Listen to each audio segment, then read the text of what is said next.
الكلمة وبعدهم سنة يحفظنا بجاههم وانفعنا بهم ويعيد علينا من بركاتهم وأسرارهم وأنوارهم وعلومهم ونفحاتهم في الدين والدنيا والآخرة إلى حضرة النبي محمد صلى الله عليه وسلم. على الفاتحة.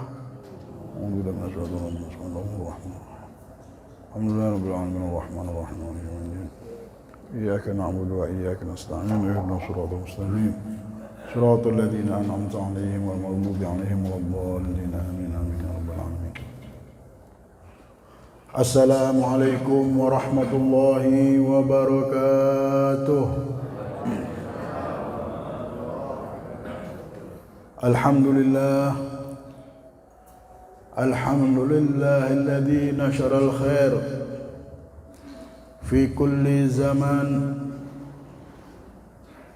والذي جعل حبيبه محمد صلى الله عليه وسلم منبع للخير وقاسم الخير في الدنيا وفي يوم الدهر. اللهم صل وسلم على سيدنا محمد مفتاح باب رحمة الله عدد ما في علم الله صلاة وسلاما دائمين بدوام ملك الله وعلى آله وصحبه ومن والاه. أما بعد. Alhamdulillah, puja dan puji syukur kita hadapkan terus di hadapan Allah Subhanahu wa taala yang telah membuka kebaikan untuk kita. Dibukakan, ada manusia, Allah bukakan kebaikan. Maksudnya Allah bukakan kebaikan, Allah lihatkan di mata dia itu apa yang baik untuk dia, sehingga dia bisa pegang, dia bisa ambil dan dia jadikan modal hidupnya. Karena kebaikan inilah modal kita. Kita di dunia ini untuk membawa modal di hari kelak nanti di akhirat. Ada modal. Kita kan sering tahu, bekerja butuh modal. Mau ini modalnya apa? Kita pikirkan benar, kalau ada mau buat sesuatu, modalnya apa kita? Nah, Allah sudah tunjuk ini tempat. Dunia ini tempat kita membawa bekal modal kita untuk di akhirat.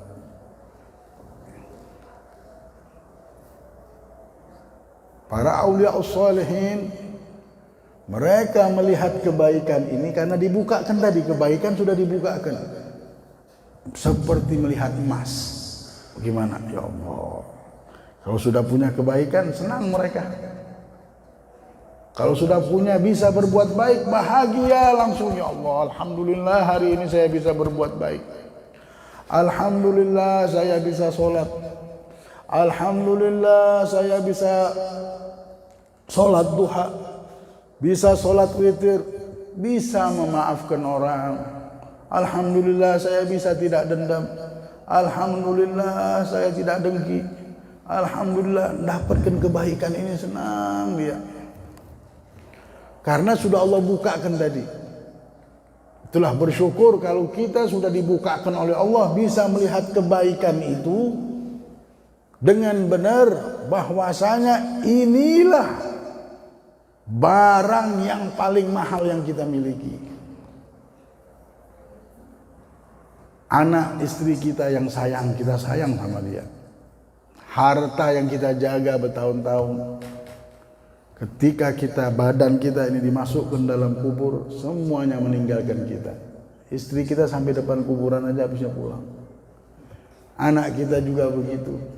Tapi amal baik kita, kebaikan tadi yang kita lihat, ini baik, oh ya Allah ini. Itu sampai di dalam kubur dia di sebelah kita.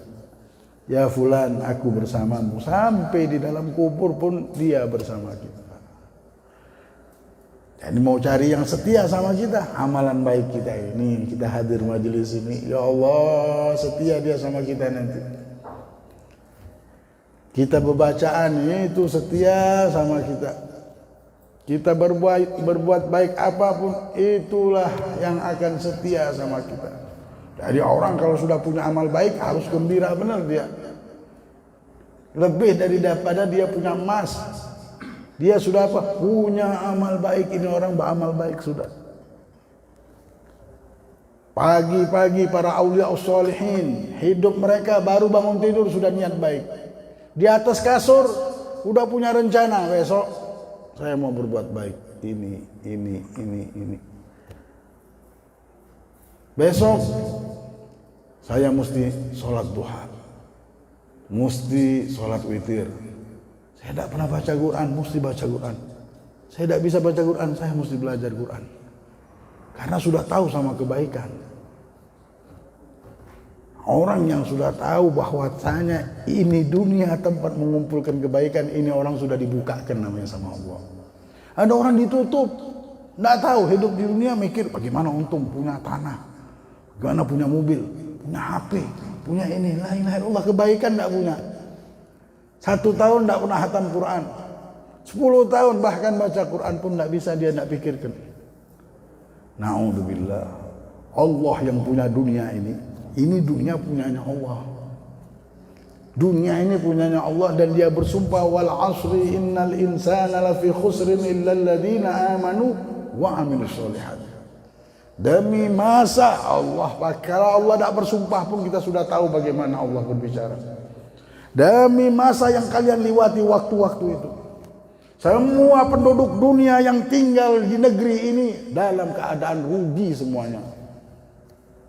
Semuanya rugi. Illal ladzina amanu, kecuali kalian yang sudah percaya sama Allah, wa amilus sholihat, dan berbuat baik. Ini orang kalau sudah percaya sama Allah dan berbuat baik, mereka inilah yang hidupnya tidak rugi. Orang ini hidup sudah punya modal. Orang kalau sudah tidak ada niat baik, dilihat di hatinya, 1 hari tidak ada niat-niat yang baik, lidahnya tidak ada yang baik, orang ini bangkrut, rugi benar. Hidup di dunia bertahun-tahun tidak punya kebaikan. Yang dia banggakan, dia bisa menyinggung orang, bisa menjatuhkan orang, bisa memukul orang, bisa bersombong, bisa menghina, bisa ini, la ilaha illallah. Manusia-manusia yang seperti ini, kebaikan sudah tertutup, tidak bisa lihat apa itu kebaikan, tidak tahu. Tapi orang-orang yang Allah sudah mau kasih kunci sorga, ya Allah, kunci sorga dikasih sama Allah. Di dunia ini sepertinya dia tidak punya apa-apa. Sebentar ini dunia yang sesaat ini. Kita lihat orang meninggal setiap hari bagaimana. Dulu ada duduk sama kita, sekarang sudah meninggal dunia. Dunia yang sesaat ini. Hidup namanya kehidupan, di mana Allah Subhanahu wa taala mau melihat siapa yang bawa bekal, siapa yang ambil modal dari kehidupan ini. Ini kehidupan, Allah cuma mau lihat siapa yang ambil bekal dari kehidupan ini. Nah, yang dibukakan kebaikan dapat bekal, punya modal dia. Orang-orang ini di dunia sudah kunci sorga mereka punya. Sorga. Jalan ke sorga. Sabar waktu ketemu nikmat yang besar, ma'ainun ra'at wala udunun sami'at wala khatara ala qalbil bashar. Waktu tidak pernah dilihat manusia, tidak pernah terlintas, tidak pernah terpikirkan oleh manusia nikmat yang besar tersebut. Alhamdulillah, Allah mau ditawarkan tawaran. Hari ini Allah menawarkan kita tawaran melalui lidah, suara yang kita dengarkan. Sebenarnya semua kebaikan itu dari Allah. Yang menawarkannya adalah Allah. Ada orang tidak ditawarkan, tidak didengarkan aja, tidak bisa dengar. Pintu kebaikan ditutup. Kalau sudah dibuka, orang kita jadi kenal sama kebaikan. Ya Allah, ini untung. Orang berangkat ke Jakarta aja nggak bawa tas, nggak bawa modal, nggak bawa bekal, gila kita bilang. Ini mau berangkat, mau nginep, mesti bawa baju, nggak bawa bekal, syarat namanya. Padahal 2-3 hari aja. Bagaimana ini berangkat selama-lamanya, nggak bawa kebaikan, nggak bisa tahu, nggak utakan itu, sama kebaikan nggak kenal. Kayak orang berangkat, mau berangkat ini orang mau berangkat bagaimana, duit aja nggak punya, sama duit nggak kenal.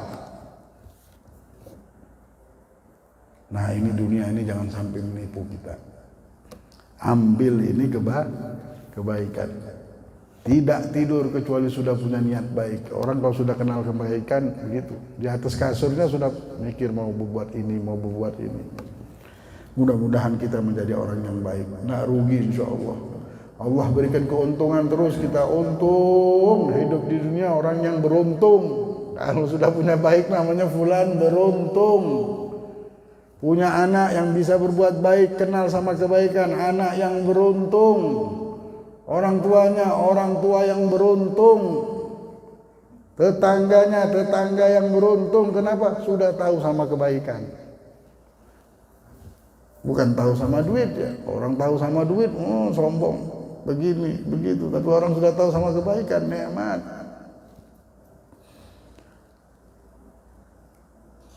Jadi jikalau ada seseorang yang mengaku-ngaku sudah dekat sama Allah, mengaku-ngaku sudah kenal sama Allah dan bertemu dengan jalan surga, tapi dia tidak kenal dengan berbuat baik, lidahnya sombong, tingkah lakunya tidak mau beribadah, tidak mau hadir majelis, tidak mau bersilaturahmi, yang lain-lainnya.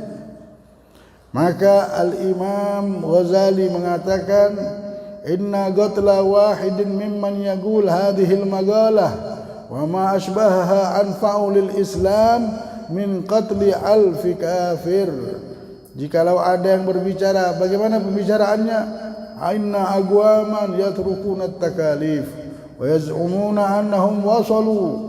Mereka meninggalkan perintah-perintah Allah. Apa yang Allah perintahkan mereka tinggalkan. Mereka katakan yang penting hati kita yakin sama Allah. Nggak usah kita berbuat baik, yang penting hati ini tahu sama Allah. Orang tersebut di neraka dibilang. Jikalau ada orang-orang seperti itu meninggalkan kebaikan, karena kebaikan inilah modal kita. Harus berbuat baik. Oh cukup ulun cinta sama Allah, cinta sama Rasulullah. Berbuat tak ngikutin Rasulullah atau tidak? Karena kebaikan inilah tanda daripada cinta dan juga tanda orang ini mendapatkan kebaikan dari Allah Subhanahu wa taala. Orang seperti ini kalau berkata begitu, tinggalkan kebaikan, yang penting hati kita saja baik. Imam Ghazali katakan lebih baik kita bunuh satu orang ini daripada membunuh 1000 kafir. Ini menyesatkan, dhalun mudil, bisa sesat dan menyesatkan. At-takalif maqamus syarif. Sesungguhnya perintah itu adalah kedudukan yang tinggi yang Allah memberikan kepada hambanya. Jadi kalau Allah sudah mau memuliakan hambanya, diberikanlah perintah-perintah tersebut. Orang yang dapatkan jabatan ada perintah, ada tugas, karena punya kedudukan dia di sisi di jabatan tersebut. Begitu juga orang yang punya jabatan di sisi Allah. Kalau sudah terasa ada perintah, orang ini dimuliakan oleh Allah Subhanahu wa taala. Dan semua yang Allah perintahkan itu solusi, seperti yang kita sudah dengarkan. Kita pakai masker, perintah pakai masker, kenapa? Karena kita merasa itu solusi untuk kesehatan. Begitu juga Allah perintahkan ini, dan itu adalah solusi untuk kehidupan kita. Sholat, sabar, tawakal, yakin, berbuat baik. Itu adalah solusi untuk kehidupan kita. Jadi kalau sudah mendapatkan perintah, ya Allah, alhamdulillah. Di telinga kita ini Allah putarkan lagi supaya kita berbuat ini dan itu. Namanya Allah lagi memuliakan saya. Allah ini lagi memuliakan saya. Itu aja, kalau sudah ada terasa, ya Allah. Sepertinya di batin kita ini merasakan, aku mesti setiap hari baca Quran, sekarang tidak boleh aku lepaskan. Aku hadir majlis, kayaknya Allah manggil. Karena kalau duduk baca Al-Quran kita duduk sama Allah. Allah namanya kita lagi hidup. Orang ini hidup sama Allah, sudah nikmat. Dan ini bukan lagi keramat, Al-Quran ini mukjizat. Kalau udah bisa terasa kita bahwa Allah merintahkan kita untuk membaca Al-Quran, tanda Allah lagi memuliakan kita. Orang kalau sudah dimuliakan oleh Allah, dia merasa Allah tuh ngajak dia terus untuk berbuat baik. Karena Rasulullah sallallahu alaihi wasallam la yasqutu anhu takalif wa huwa afdalul khalq. Dulu Rasulullah sallallahu alaihi wasallam tidak pernah satu perintah pun yang jatuh dari Rasulullah sallallahu alaihi wasallam. Semua perintah yang diperintahkan Allah Rasulullah lakukan, bahkan lebih banyak daripada kita. Kan kenapa? Karena kemuliaan perintah ini. Tambah kita melakukan perintah Allah, tambah melakukan kebaikan, tambah mulia kita. Jadi kalau kita mau terangkat derajat, inilah kebaikan, inilah mengangkat derajat kita. Tidak bisa kita tahu kebaikan kecuali dari ilmu. Ilmulah yang mengangkat derajat kita tadi. Nah, berkat kita duduk di majelis, di masjid, diangkat. Yang angkat derajat kita Allah. Nggak taunya orang ini dekat sama Allah. Ya Allah, di sisi Allah sudah bersama Allah.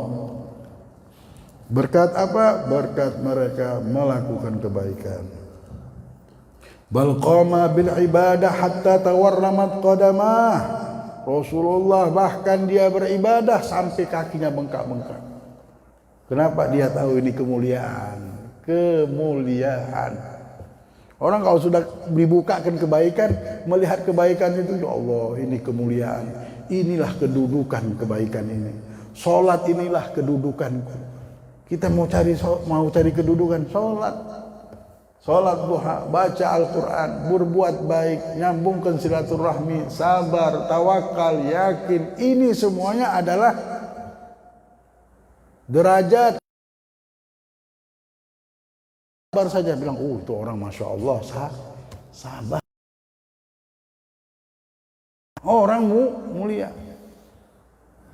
Dan berkata para ulama, itulah hadiah. Kalau orang yang sabar ini, dia udah tidak minta lagi. Minta dikabulkan hajatnya dengan sabar. Karena sabar itu sendiri adalah hadiah. Sabar itu adalah derajat dia. Cuma orang-orang yang mulia yang punya sabar ini. Sehingga dari sabarnya tadi tidak ada mengharapkan apapun. Karena dia sudah tahu bahwa sabar inilah pemberian yang besar. Innama yuwaffas sabirun ajran bighairi hisab. Allah akan balas dengan sabarnya tadi dengan balasan yang tidak bisa dihitung-hitung lagi sudah.